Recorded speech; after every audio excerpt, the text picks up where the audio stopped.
여러분 안녕하세요. 테일러 찰령입니다. 오늘 제가 영상을 통해서 여러분들께 소개시켜드릴 정장을 준비해 보았는데요. 일단 이태리 구아벨로 원단으로 완성된 아버님의 혼주 예복입니다. 일단 컬러는 보시다시피 블랙 정장으로 준비가 되었고, 보통 이제 결혼을 준비하실 때 양가 부모님들의 넥타이 컬러가 이제 청색 계열과 붉은 계열 이렇게 보통 이제 어떤 컬러를 정해놓고서 진행을 하시는 분들이 있는데, 이분 같은 경우는 따로 정하신 건 아닌데 블랙에 대한 수트 자체에 아버님의 피부나 이런 어떤 이미지가 조금 더 생기 있게 보여드리기 위해서 제가 붉은색 와인 계열의 타일을 함께 연출해서 블랙의 단조로움을 조금 포인트 컬러를 더해서 조금 더 분위기스럽게 표현을 한 정장입니다.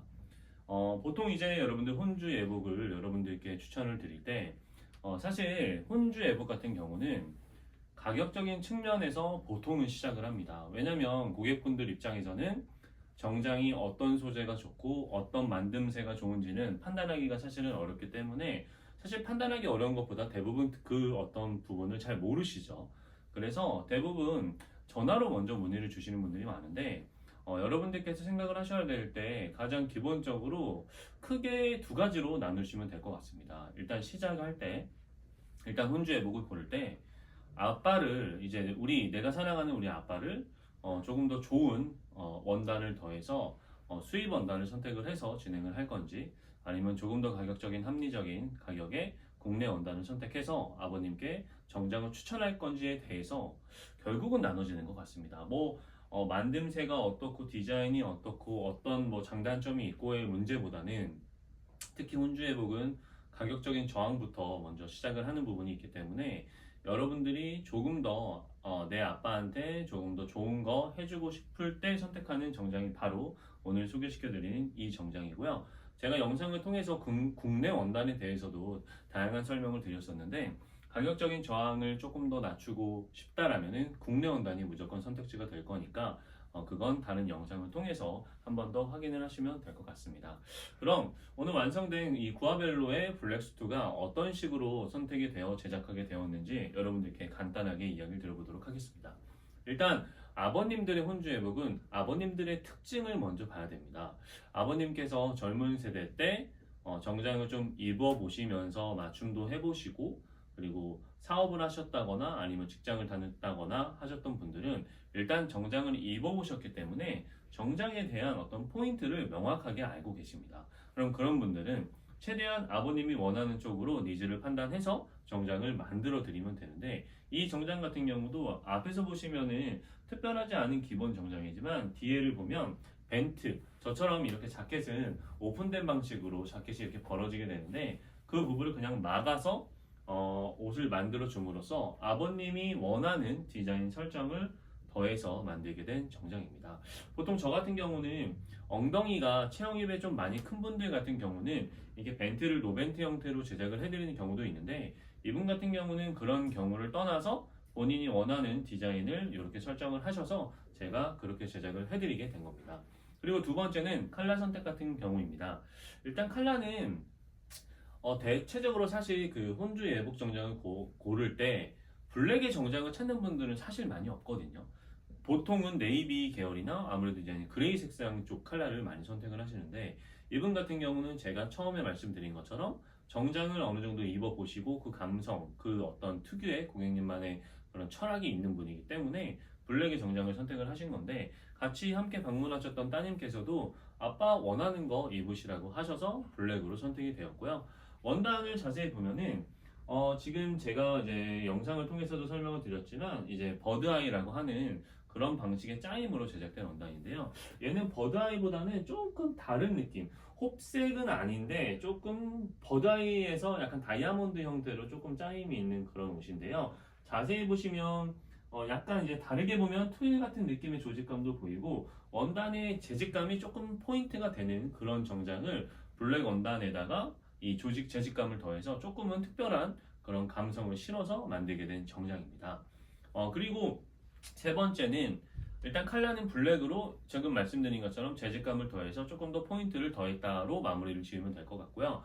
그리고 세 번째는 디자인입니다. 디자인 같은 경우는 일단 라펠 같은 경우도 제가 아버님이 조금 멋내는 걸 좋아하시는 것 같아서 뭐 피크드 라펠도 설명드리고 했지만 역시나 아버님 체형에 맞는 너치드 라펠로 제작을 하게 되었고 단추는 투버튼 그리고 가슴 포켓은 사실 가슴 포켓에 대한 거는 손님들하고 거의 이야기를 하지 않고요. 저 같은 경우는 거의 라바르카 포켓을 적용해서 조금 더 세련된 연출이 가능하도록 만들어드리고 있습니다. 그리고 포켓 같은 경우는 역시나 기본 포켓으로 제작을 했고 소매 단추 같은 경우도 4개로 이렇게 워킹 버튼 제가 좀 워킹 버튼을 좋아하는데 뭔가 너무 밋밋한 모던한 느낌보다는 조금은 포인트 있는 걸 좋아하는 저라서 대부분 손님들께 이렇게 워킹 버튼을 해드리는데 단추는 기본적으로 4개가 공통사항으로 적용이 되기 때문에 그렇게 판단을 하시면 될 것 같습니다. 그리고 간혹 이제 정장을 만들 때 이 라펠 쪽에다 이렇게 세빠라고 하는 약간 뭐랄까 브로치를 끼면 이게 껴도 원단이 손상되지 않게끔 이렇게 만들어주는 포인트가 있는데 브로치를 장착하지 않더라도 저 같은 경우는 이 포인트를 굉장히 좋아하는 사람이라서 손님들 보면서 필요하실 것 같다라고 하면 이렇게 또 디자인을 넣어드리기도 합니다. 이렇게 첫 번째는 이 정장을 선택하게 된 계기, 그리고 두 번째는 원단에 대한 아니 컬러에 대한 선택, 그리고 세 번째는 디자인에 대한 걸 설명을 드렸는데요. 네 번째는 아버님의 체형적인 부분에 대해서 말씀을 드리겠습니다. 일단 아버님의 체형은 대부분 솔직히 딱 이렇게 두 가지 부류로 나눠집니다. 체형이 많이 많으시거나 아예 좀 품이 좀 배가 좀 많이 나오셔서 몸이 좀 반듯하게 이렇게 체형을 자리 잡고 있는 분들이 계신데 이분 같은 경우도 배가 좀 많이 나오시고 체형이 조금 반듯하게 서 계신 체형이라서 저희는 패턴이 따로 이제 클래식이라는 패턴이 따로 있습니다. 이게 뭐냐면 패턴은 MTM의 기본인데 MTM의 기준이라고 보시면 됩니다.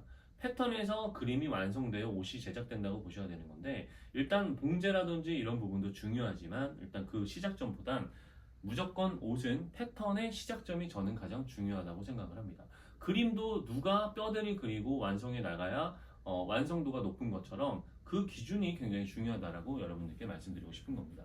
이 옷은 클래식이라고 하는 배가 나온 분들의 체형에 맞게끔 패턴을 고려해서 제작한 옷입니다. 그렇기 때문에 보통 일반적인 MTM에서는 배가 나온 분들 같은 경우는 앞판을 늘리면서 이제 웃지를 늘린다라는 표현을 써서 이 앞쪽에 마이 끝자락 쪽을 이제 옷을 늘려가면서 제작하는 방식이 있다면 이거는 따로 배가 나온 부분을 늘리지 않고 전체적인 패턴을 가지고서 옷에 대한 실루엣을 만들어 놨기 때문에 수정이 없는 겁니다. 그래서 보통은 일반적인 MTM에서는 처음에 말씀드린 것처럼 뭔가 기본적인 패턴에서 수정을 거쳐서 만든다라면 이 옷 같은 경우는 클래식의 패턴을 가지고서 옷을 만들다 보니까 조금 다른 점이라는 것보다는 대부분 이런 패턴 자체가 누군가가 투자를 해서 누군가가 만들어 놓고 그걸 가지고 쓰는 거기 때문에 일반적인 정장보다는 한 단계 업그레이드된 고급 정장에서만 패턴이 적용되는 그런 옷이라고 보시면 됩니다.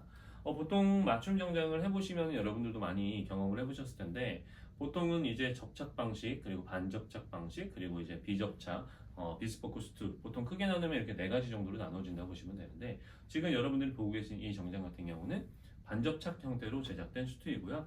반접착 같은 경우는 지금 이 라펠에 하치사시라고 하는 기계 공정을 더해서 라펠의 볼륨을 더한 그런 디자인이 될 것 같고 일반적인 접착의 제작 방식보다는 몸판의 모심지가 조금 더 많이 들어갑니다. 그렇기 때문에 일반 접착에서 조금 더 가볍게 풀어지는 이 밑부분이 조금 더 잡아주는 맛이 있어서 조금 더 좋다라고 저는 판단을 하는 부분이 있고요. 근데 여러분들 중요한 건 반접착이든 접착이든 누가 어떤 디자인, 어떤 사이즈, 어떤 감각을 더해서 옷을 만들었느냐가 정말 중요한 겁니다. 시작부터 옷의 뭐 만듦을 먼저 보시고 판단하시는 것보다는 옷을 센스 있게 나의 니즈를 잘 판단해서 내가 원하는 걸 만들어줄 수 있는 사람을 만난 후에 그 다음에 제작 방식을 나누어도 되니까 첫 번째 선택은 일단 내 니즈를 정확하게 판단해줄 수 있는 사람을 찾는 게 여러분들이 맞춤 정장을 진행을 할 때 가장 우선시 되어야 되는 부분이라고 저는 생각을 합니다. 자, 그렇게 완성된 수트가 이건데요. 제가 되게 재밌는 이야기를 하나 해드리려고 합니다. 아빠들이 굉장히 예민하게 보는 방식이 있습니다. 방식이 아니라 디자인이죠. 자켓과 바지에서 딱딱 짚어서 말씀드릴 건데 그것만 알고 계시면 오늘 여러분들이 아빠의 혼주예복을 구매를 하실 때 아빠가 이런 부분은 좀 필요하겠다라고 생각하실 수 있는 포인트가 될 거니까 지금부터 알려드리는 것만 딱 기억해 두시면 디자인적인 것도 해결이 될 겁니다. 자, 그러면 일단 자켓 같은 경우는 뭐 솔직히 자켓은 딴 거 없습니다. 그냥 투 버튼에 여러분들이 항상 봤던 그냥 정장을 생각하시면 됩니다. 그게 그냥 결과이자 정답입니다. 그런데 여러분들 이상하게 아빠들이 바지에서 굉장히 예민한 게 있는데요. 제가 보여드릴게요. 지금 보시면 보통의 바지는 이렇게 비조가 더해져서 바지 모양을 이렇게 완성을 하게 되는데 가끔 보면 이 비조가 없는 이런 후크 방식으로 이렇게 마무리가 되는 옷들이 있습니다. 보통 보면 이런 식으로 이 비조가 있는 거, 비조가 없이 이런 식으로 후크 방식으로 마무리되는 거, 이런 식으로 두 가지로 나눠지는데 이거는 꼭 물어봐야 됩니다. 유독 아버님들이 100명이 오면 제 생각에 한 90명은 후크 방식으로 선택을 하시더라고요. 근데 이게 왜 그러냐면 아버님들은 일단 좀 간편한 걸 좋아하십니다. 결국 이건 제가 경험에서 나온 부분을 손님들한테 말씀을 드리고 여쭈어 봄으로써 조금 더 완성도 있게끔 고객이 원하는 걸 만들어 드리기 위해서 제안을 드리는 거지만 대부분 이 비주에 대한 디테일까지도 좀 꼼꼼하게 잡는 테일러샵이 생각보다 많이 없습니다. 그냥 우리가 추구하는 바를 그냥 만들어 드리는 거죠.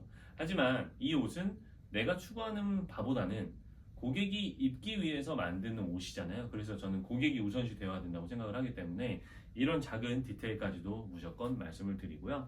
그리고 바지 같은 경우도 밑단을 마무리를 할 때 특히 아버님들 같은 경우는 바지통이 젊은 세대들보다는 조금 여유가 있고 약간 기장감 있게 입으시잖아요. 그렇기 때문에 무조건 한 1.5cm 정도의 모닝 커트를 제가 만들어 드림으로써 뒷기장보다 앞기장이 살짝 올라간 줌으로 약간 바지에 주름이 좀 지는 부분들을 조금 더 제거함으로써 아빠의 정장이지만 조금 더 이쁘게 입으실 수 있도록 그런 부분까지도 도와드리고 있습니다.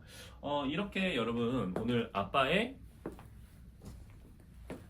블랙 정장을 완성해 드렸는데요. 오늘은 조금 차분하게 일단 이 옷을 가지고 내가 할 수 있는 이야기에 대한 부분을 좀 드려봤습니다.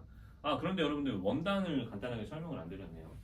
원단 처음에 말씀드린 것처럼 구아벨로 이태리 원단으로 만들어진 건데 이 원단 같은 경우는 지금 포지션이 285g 정도가 되니까 계절을 따지면 한 추나 정도, 춘추보다는 추나 정도의 계절에 입기에 딱 좋은 적당한 정장으로 보시면 되고요. 소재는 메리노 울 100% 원단이고 슈퍼 120수 원단입니다. 메이드 인 이태리 제품이고요. 슈퍼 120수, 슈퍼 150수 몇 번 말씀드렸지만 원사를 가볍게, 원사를 얇게 표현해서 밀도 있게 짠 겁니다. 근데 보통 약간 제가 분명 국내 원단에서 가성비 좋은 정장 원단을 뭐 120수 원단 해서 발렌테라는 제품을 소개시켜 드렸지만 실질적으로 같은 포지션에 있는 같은 원단을 수입과 국내를 놓고 비교를 하시면 시각적으로 굉장히 차이가 납니다. 염색에 대한 차이부터 시작해서 원단의 밀도 차이가 굉장히 날 수밖에 없습니다. 그래서 처음부터 여러분들 가성비를 따질 건지 고급 정장을 따질 건지는 같이 버무려서 보다 보면은 너무 수입지가 좋아 보일 수밖에 없는 건 당연한 거거든요. 그렇기 때문에 여러분들이 처음에 접근을 할 때는 내 주머니 사정에 맞는 정장을 어떻게 선택을 할까라는 걸 보고 국내 걸로 할 건지 수입을 할 건지에 대해서 비교를 하셔서 선택을 하시는 게 제가 보기에는 조금 부담도 덜하고 여러분들이 행복하게 결혼 준비하면서 내가 사랑하는 아버지의 정장을 만들어 드리는 그런 어떤 소중한 시간을 만들 수 있지 않을까라고 생각을 합니다. 디자인, 사이즈, 패턴 모든 것들은 저 바로 테일러가 모든 걸 다 알아서 해줘야 되는 게 당연한 거기 때문에 여러분들은 소비에 대한 부분과 소비에 대한 부분만 생각을 하시고 혼주 애보고 준비를 하시는 게 저는 맞다고 생각을 하네요. 왜냐면 제가 다 하니까. 그리고 제가 상담하고 제가 만들어 드리고 나서도 아버님들 가봉도 제가 직접 다 연락드리고 하다 보니까 저희 매장을 찾는 혼주 애보고 찾는 분들은 딱 그냥 한 번만 방문하시면 됩니다. 그 이후에 넥타이, 코디, 셔츠 연출 모든 연출 다 제가 해드리고 있는데 한 번은 이런 일이 있었네요. 아버님의 혼주 애복인데 오히려 아버님께서 저한테 전화를 주셔서 결혼식이 끝나고 나서 주변 사람들이 너무 멋있다라는 이야기를 많이 해주셔서 너무 기분이 좋아서 저한테 연락을 주셨던 아버님이 계신데 그분은 구두도 같이 맞춤을 하셨었거든요. 근데 그 정도로 저는 당연히 모든 분들에게 최선을 다해서 옷을 만들어 드리지만 가끔 이제 그런 일이 생길수록 아버님들한테 더 잘해드리고 싶은 그런 마음이 좀 큰 사람입니다. 왜냐하면 부모님이니까. 제가 좀 그런 감정이 좀 있어요. 제가 F입니다, F. 어쨌든 여러분들 오늘 이렇게 아버님의 혼주예복을 가지고서 설명을 드렸는데요. 보통 여러분들 아버님의 혼주예복이 수입원단으로 했을 때 한 100만 원 이하로 이렇게 판매가 되는 거는 대부분 반접착보다는 반접착이라고 하는 시스템보다는 접착식의 방식이 많고 100만 원이 넘는 제품들은 보통은 반접착이나 그 이상 되는 비접착까지도 갈 텐데 제가 생각하는 가장 적정한 거는 한 100만 원에서 100만 원 정도 기준으로 왔다 갔다 이렇게 하시는 게 고급 정장의 기준이 될 것 같고 조금 합리적인 조금 대중적인 원단으로 아버님께 추천드리는 정장은 한 50에서 70만 원 정도면 충분하다라고 말씀을 드릴 수 있겠네요. 어쨌든 여러분들 오늘의 혼주 예복 소개 영상도 재밌게 잘 봐주셨으면 좋겠고요. 혹시나 혼주 예복을 선택하는 기준에 있어서 조금이라도 도움이 되셨다면 영상의 구독과 좋아요도 부탁드리겠습니다. 항상 감사드리고요. 최선을 다하겠습니다. 고맙습니다.